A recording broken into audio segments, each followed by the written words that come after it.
Jamás imaginé que a los 66 años estaría frente a la puerta de mi hijo, maleta en mano, con el olor a humo aún impregnado en mi ropa, y el peso de toda mi vida reducido a lo que yacía en el asiento del copiloto de mi camioneta. Pero eso fue antes de la tormenta, antes del incendio, antes de que el mundo que había construido para mí se convirtiera en cenizas, y antes de que mi propio hijo me mirara como si fuera una extraña a la que deseaba ver desaparecer. Estaba de pie en el porche de Daniel en Jackson, temblando, aferrada a la correa de mi maleta, con los vaqueros rígidos por el hollín, el pelo impregnado del olor del fuego que había devorado mi casa desde dentro, derrumbando el techo antes incluso de que los bomberos tuvieran oportunidad. Cuando Daniel abrió la puerta, su camisa cara y su peinado impecable desentonaban dolorosamente con mi estado de devastación. Sus ojos se abrieron no con preocupación, sino con fastidio, y cuando Mara apareció detrás de él con su impecable blusa de seda, me escrutó como si la ceniza de mi ropa pudiera caer sobre su reluciente suelo en cualquier momento. Le expliqué que un rayo había caído sobre el tejado, que la casa se había quemado por completo y que simplemente necesitaba un lugar donde pasar la noche hasta que resolviera el trámite del seguro. Pero Daniel retrocedió y me regañó por no haber llamado antes, a pesar de que ya había llamado 2 veces. Mara se cruzó de brazos y le recordó que esperaban visitas y que no era un buen momento. Cuando Daniel insistió en que no podía entrar así y sugirió buscar alojamiento de emergencia, la última chispa de esperanza que quedaba en mí se extinguió tan bruscamente como la puerta se cerró de golpe en mis narices. Sola en el porche, con el pelo impregnado de humo, comprendí que el fuego no solo se había llevado mi casa, sino también a mi familia. Sentada en mi camioneta, con la lluvia azotando el parabrisas, afloraron los recuerdos, el día en que murió el padre de Daniel, las noches que pasé trabajando turnos dobles en la biblioteca de la escuela y limpiando oficinas para mantenernos a flote, como Daniel se había aferrado a mí en su dolor, y como, al crecer, la vergüenza alejó nuestra cercanía, mientras otro niño, el pequeño Caleb Rivers, encontraba consuelo en mi cocina cuando no lo encontraba en casa. Recordaba darle de comer, ayudarlo con sus tareas y darle mantas en invierno, sin imaginar que aquel niño que una vez había venido a mi puerta trasera sería el único que aún me vería como una madre digna de ser salvada. Al revisar mis contactos y ver su nombre, intacto durante 14 años, me tembló la mano antes de presionar llamar. Pero en cuanto contestó, reconoció mi voz, y cuando le conté sobre el incendio y como Daniel me había rechazado, de repente guardó silencio. Me dijo que fuera al Lakeview Inn, él se encargaría de todo, no tendría que pagar nada. Cuando intenté protestar, dijo que no me lo estaba pidiendo, solo me lo decía porque yo lo había cuidado cuando nadie más lo hacía. Entonces pronunció las palabras que menos esperaba: salgo esta noche. Desde Seattle, a 3.200 kilómetros de distancia. A la mañana siguiente, envuelto en las sábanas más suaves que jamás había sentido, mi teléfono vibró con un mensaje: acabo de aterrizar. En 10 minutos. Y entonces lo oí, el rugido de las hélices del helicóptero cortando el aire sobre Mississippi mientras un elegante avión negro aterrizaba en el césped del hotel. Cuando Caleb salió del helicóptero, ya no era el chico delgado y triste de años atrás, sino un hombre que irradiaba poder con una serena seguridad. Me miró con una calidez que atravesó la confusión que aún envolvía mi corazón.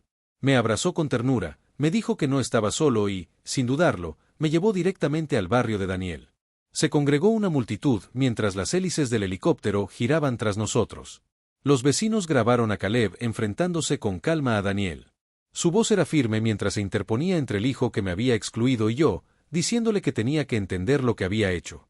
Daniel balbuceó excusas, Mara susurró sobre malentendidos, pero Caleb lo desestimó todo y me entregó un sobre con la escritura de una propiedad de 4 acres a las afueras de Oxford. Estaba completamente renovada y ya contaba con personal, una casa que había comprado para un proyecto, pero que se dio cuenta que era para mí. Daniel me suplicó que me quedara, pero le dije que ya lo había hecho, y por primera vez en mi vida, me fui sin mirar atrás. La primera semana en mi nuevo hogar fue surrealista. El personal me trató con amabilidad, el campo irradiaba paz y Caleb venía con libros, moldes para hornear e historias de personas que aún me recordaban como su apoyo. Pero al 8º día, Laia entró en la sala de lectura y dijo que había alguien en la puerta. Era Daniel, desaliñado, exhausto, destrozado.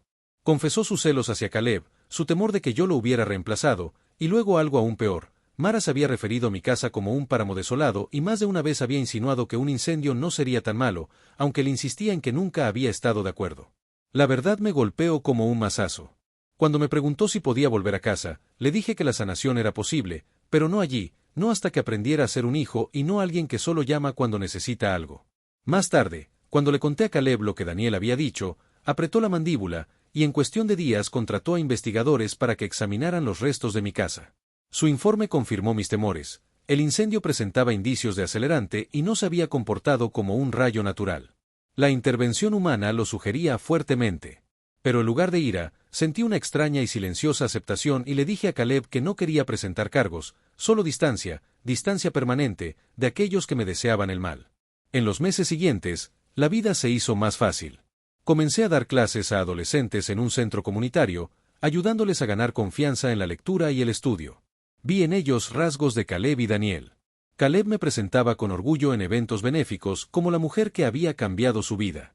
El sentido de la vida volvió a mí como la luz que se cuela por una puerta entreabierta. 6 meses después, sentada en mi porche viendo cómo el sol bañaba el lago con un brillo dorado, me di cuenta de que ya no era aquella mujer cubierta de hollín que una vez estuvo en el porche de Daniel con una esperanza demasiado frágil. Me había reinventado. Una mañana, cuando Caleb entró con una carpeta y su familiar y cálida sonrisa, me mostró los planos del centro de lectura Carter Rivers, un edificio en el solar de mi antigua casa, dedicado a la alfabetización infantil, el servicio a la comunidad y la tutoría gratuita, todo en mi nombre. Se le llenaron los ojos de lágrimas al decirme que quería construir algo hermoso en el lugar donde yo lo había perdido todo. Cuando Daniel volvió a llamar, dejé que el teléfono sonara. Algunas relaciones, incluso los lazos de sangre, deben disolverse para que se encuentre la paz. Al atardecer de aquel día, comprendí algo profundamente cierto. El incendio que destruyó mi hogar no había puesto fin a mi historia, había abierto el camino a un nuevo comienzo.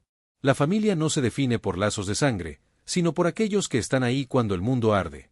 El niño al que una vez protegí había viajado por todo el país para protegerme, y la vida que reconstruí debe su existencia a una fuerza que desconocía poseer.